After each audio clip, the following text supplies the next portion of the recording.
morning, everyone. Chill Girl Chrissy here. Here to fuel your mind, body, and soul with goodness. We're going to open up, share, be real, be raw, overcome, let go, and simply live a very chill life.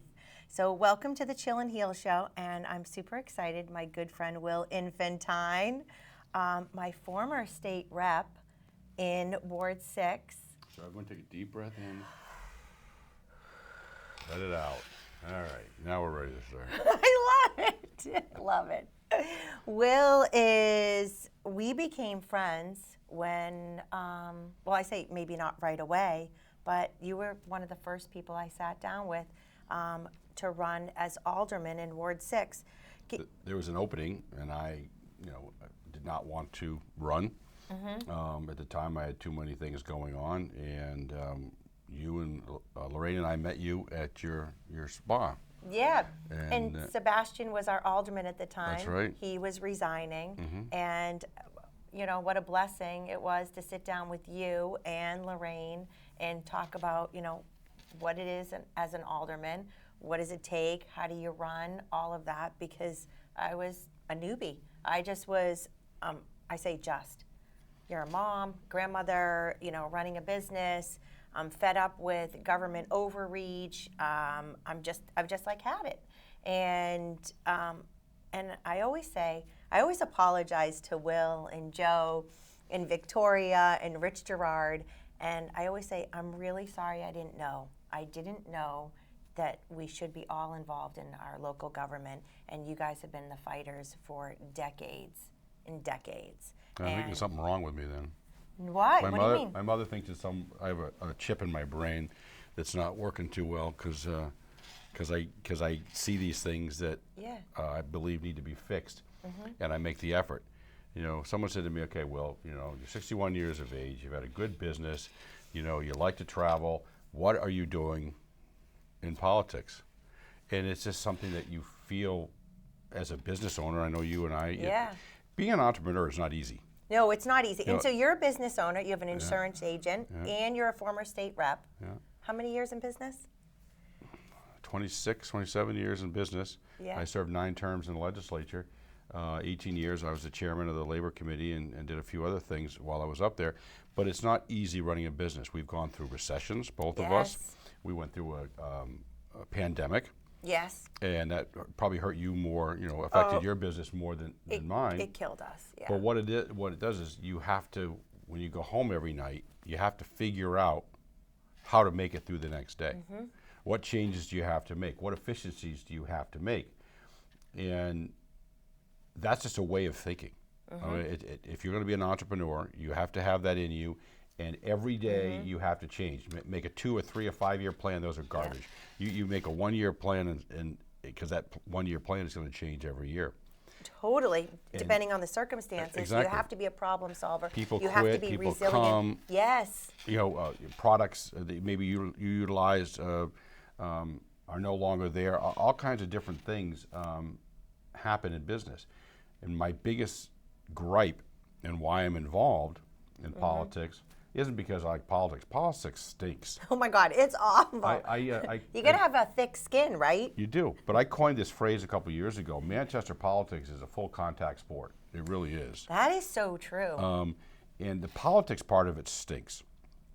And yes, they come after your business, they come after your family, or they say stuff, and the kids say, Daddy, this nasty postcard came about you today. Is this true? No, it's not really true, but whatever. It's just the way it is.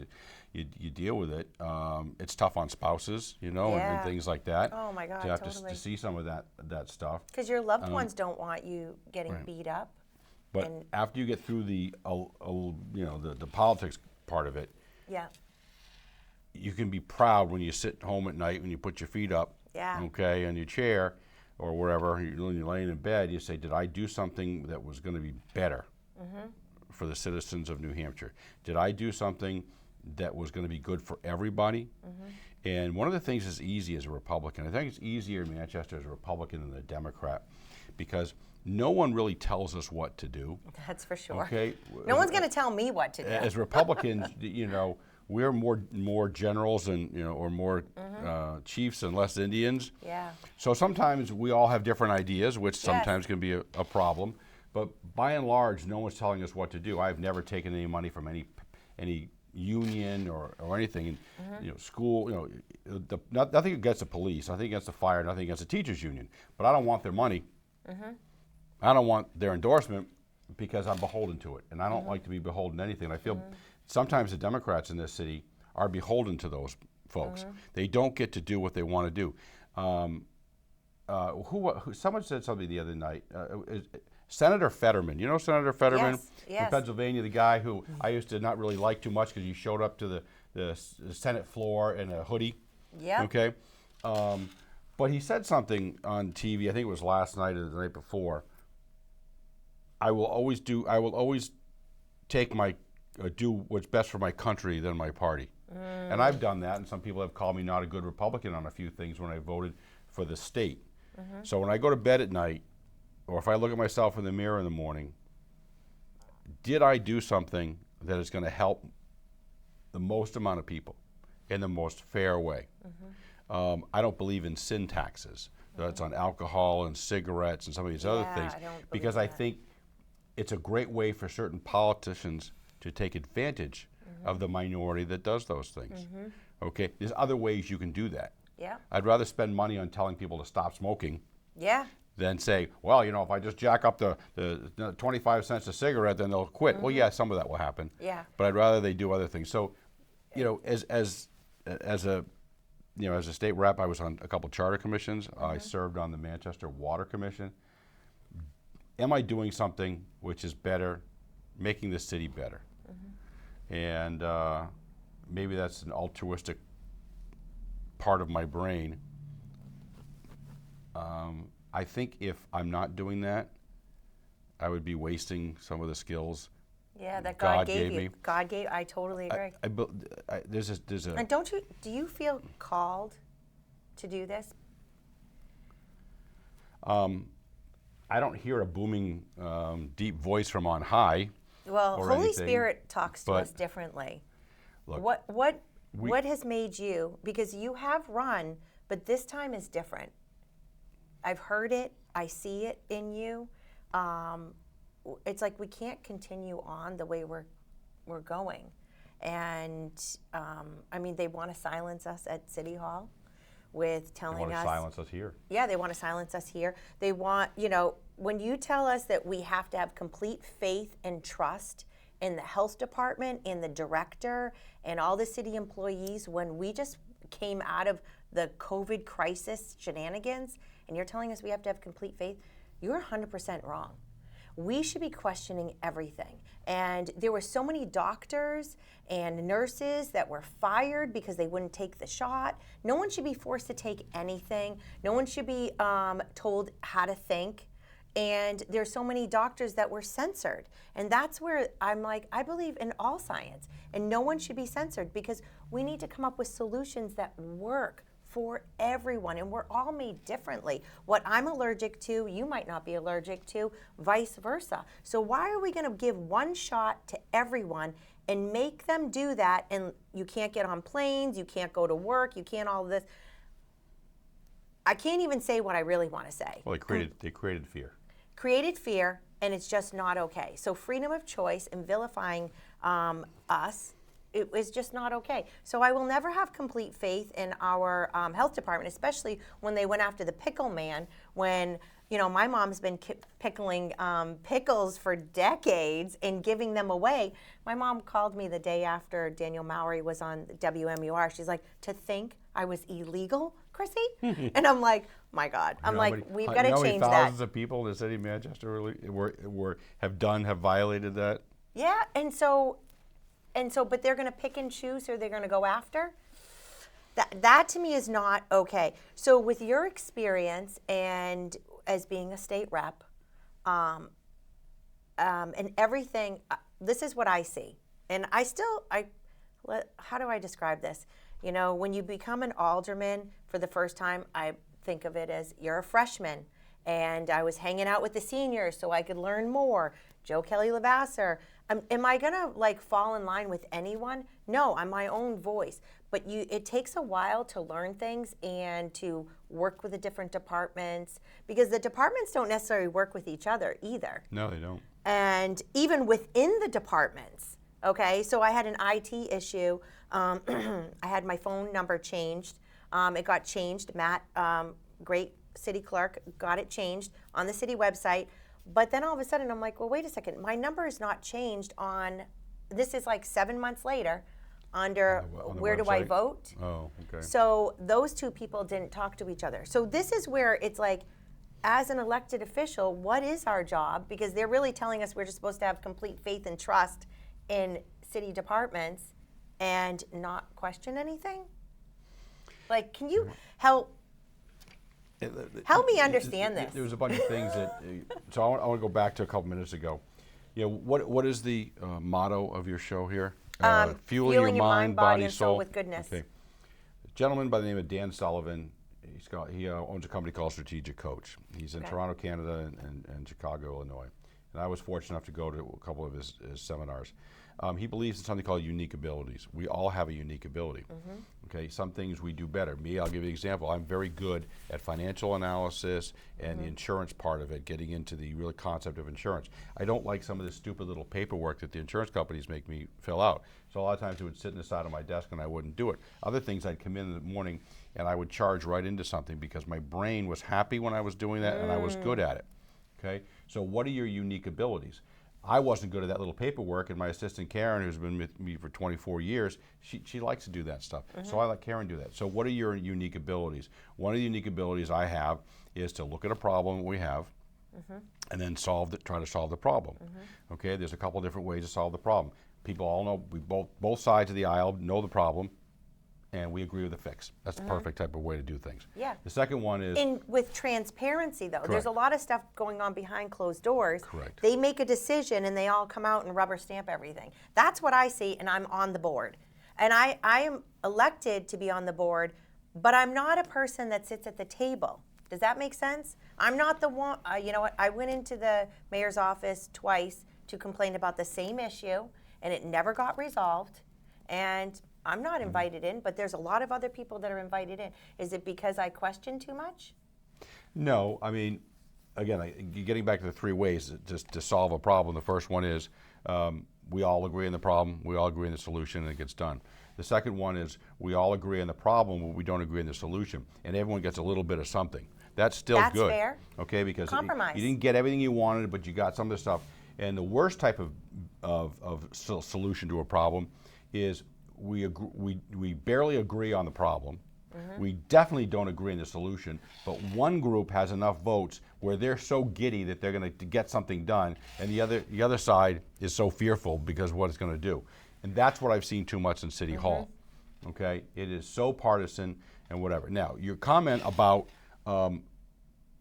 asking for things, you asked about this. May I bring it up? Yeah. Oh, okay. yeah. So this is the wheel of power and that privilege. Wasn't what I was specifically talking about, but I asked about it at correct. City You brought Hall. it up at the last meeting. Yes. This is this thing that went out to the school. It's very racist. It's very woke. It's very DEI or whatever.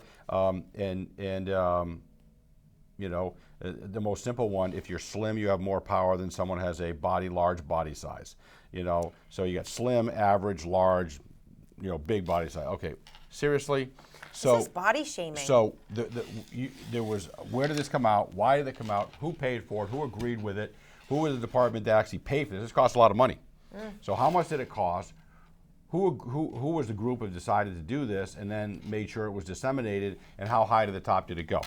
Okay, that can be resolved in a week. The answers to those questions. But you know what? I got the answer was, oh, well, it's still under investigation. Right, and then you said, well, when's it going to, and he said, well, it'll be done when it's done. That is a very weak position. It's a leader should not say that. He should have demanded, a good leader will demand something done at a certain time. Jay's in the military, you follow orders. And the mayor needs to give an order, and the time frame of which that order needs to be addressed. Pure and simple. That's just my way of doing stuff, because you and I would not survive in business if we said, well, just kind of get around to doing that, because our customers would say, I'm out of here. You can't take care of me in an efficient time. You know, government seems to get away with time and money. And no accountability. In a casino, they take away the concept of time and money. There's no clocks. There's no window. You don't know when it's getting dark out. You don't know if it's getting light out. The concept of money. If you had to take a $10 bill each time you bet a hand of blackjack, you wouldn't do it. But it's just this little plastic chip. So you take away time, the concept of time and money, and then you put some oxygen in the room and all kinds of other free drinks. Hey, what could happen bad, right? You know, the government has this ridiculous thing about the concept of time and the concept of money. Okay, money is not limited. Many people think, well, we just grab more, and I've made jokes a bunch of times on the Will and Joe show about Dan O'Neill. Well, it's just a cup of coffee. It's just another cup of coffee a day. Or, you know, well, those are big, you know, those coffees are getting pretty damn big. You know, $6 coffees are not a 99-cent coffee. So to the people on fixed incomes out there, to the people that have maybe two parents, family, one of them lost their job or one has fewer hours, okay? The cost of fuel is going up, the cost of food, we know the cost of food is crazy. Oh, it's out of control. So money matters, okay? It's never a cup of coffee. Now, I have done well, okay? And some the Democrats like to throw it in my face. Will Infantine, you know, born with a silver spoon in his mouth. Look, my parents were poor.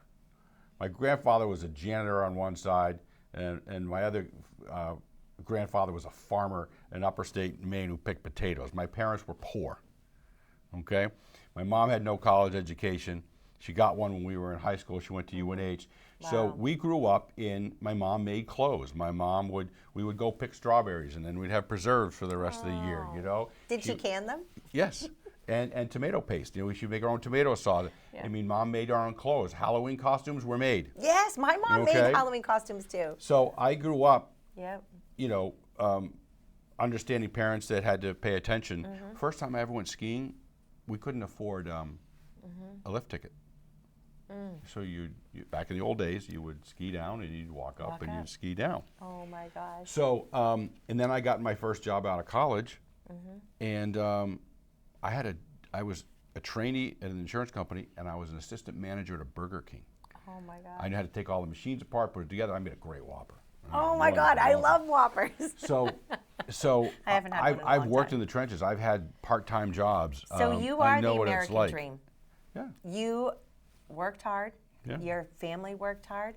Living within our means, understanding that money does matter and we need to respect it. And I think that there's just no respect for money. And for me, it's like rubber stamping. I'm like, it's like Monopoly money. I'm like, does that really cost $2.5 million for a skate park? And why aren't we, asking for doing some fundraising? Troy, have you met Troy McLoyne? Yes. Okay, yeah. I mean, he's definitely a problem solver too. So I'm like, for me, this is what we need problem solvers, people that care about money, that know how to get lead. things done other than just throw money at something, because we know just throwing money at a problem doesn't work. Can you repeat that? Throwing money at something doesn't fix it. It doesn't make it better. Exactly. Sometimes it makes it worse. I served on the Water Commission. It was one of the best thing I did. The charter was interesting, but there was a lot of technical stuff in that, and the Water Commission was great. And I think they're a very, very well-run part of the city. They think ahead 10, 15, 20 years into the future.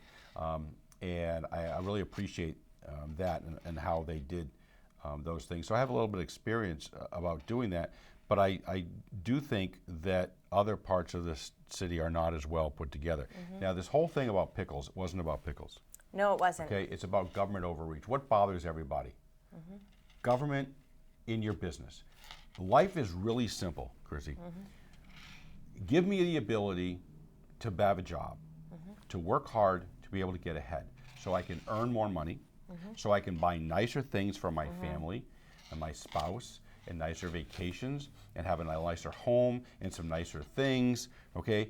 And that's all I want. And then you stay out of my life. Yes. Okay, government, you stay out of my life. Just take care of having a good infrastructure so I can have a good economy, so businesses come to town so I can have a job and make my life and my family's life better. It's no more difficult than that, okay? Politics, all this other crap.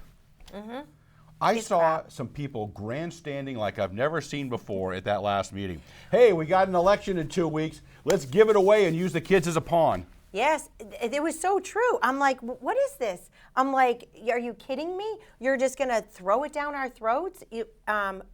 First of all, I want to bring it back to the CIP meeting that Chris Morgan refused to let me. I asked for discussion on this item because it was like $2.5 million for the skate park.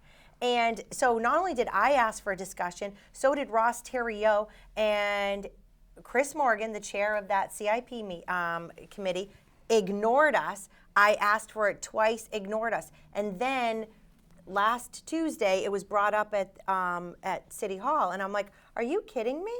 When you brought that to the attention that you were not able to speak, or was Ross Theriault, a memo should have gone out the very next day from the mayor saying your fellow board members are allowed to engage in committee meetings and ask questions. That's what I was told. However, you can't abuse them. I mean, you can't just ask questions ad nauseum just to muck things up. But you should be able to engage. That's what happens in a committee. That's why you have a committee. A committee is not all-knowing, all-telling, all-omniscient, okay? You should be able to take the information from the public, okay, or your fellow alderman. I believe we need parks. Parks are great. No, so we need all those things. We need pools. But how are we going to? How are we going to? But what's the plan? What is the plan? What's the citywide plan?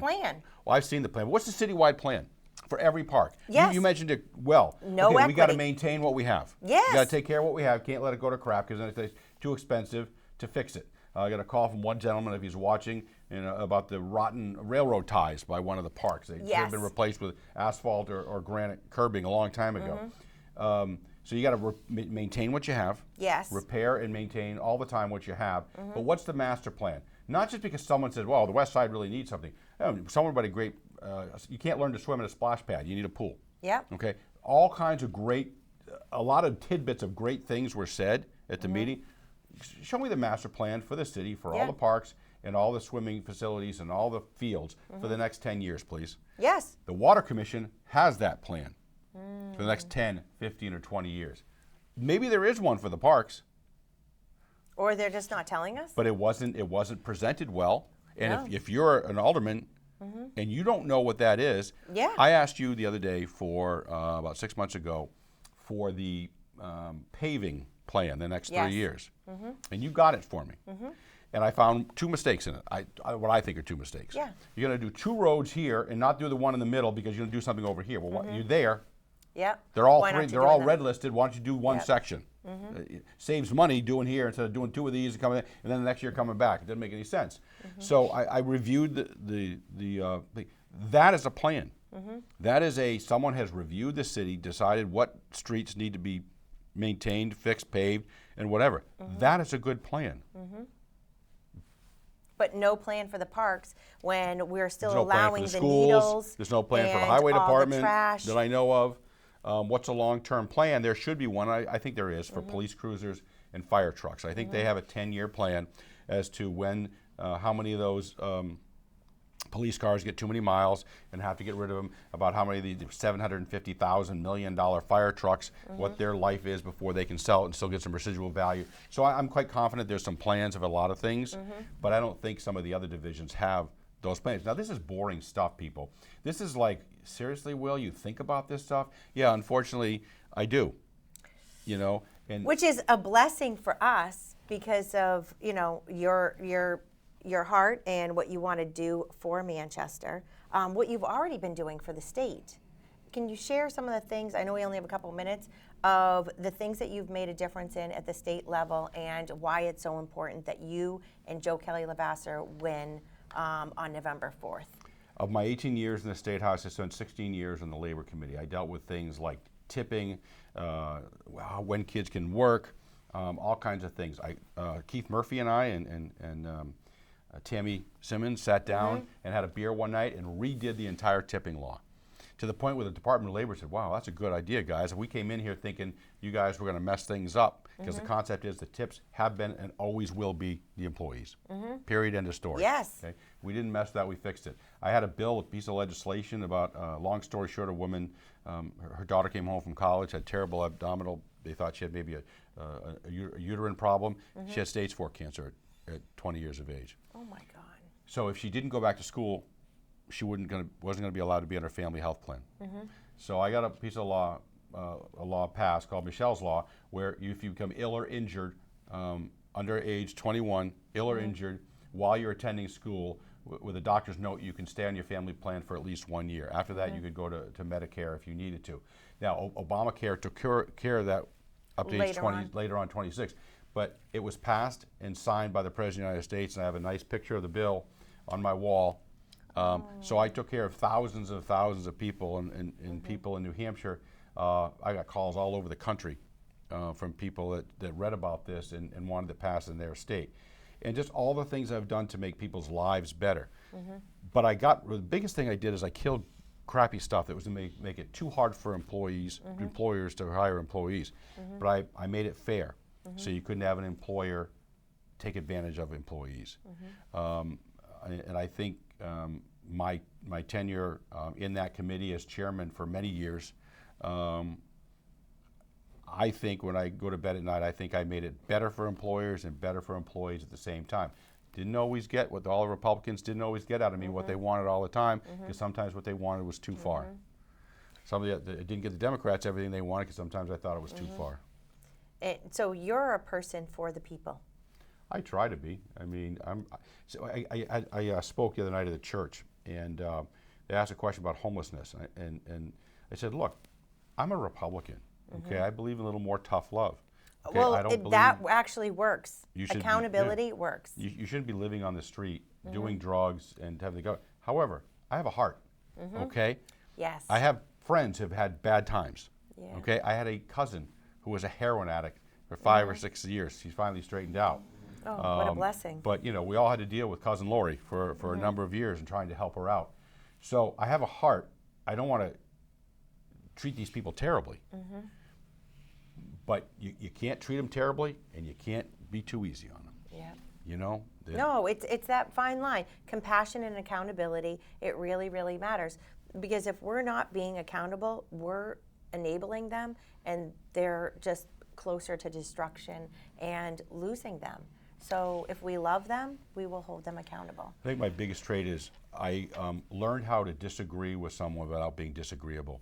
Everyone could always come to me. I listened to every type of idea, and I said, okay, you want 5 things in this bill? You're not going to get all 5. I like these 2. You want to take these 2? Take it. We'll get it passed. You'll get something done. You're not going to get all 5. Either that, it's going to die. Would you like it to get a couple things done?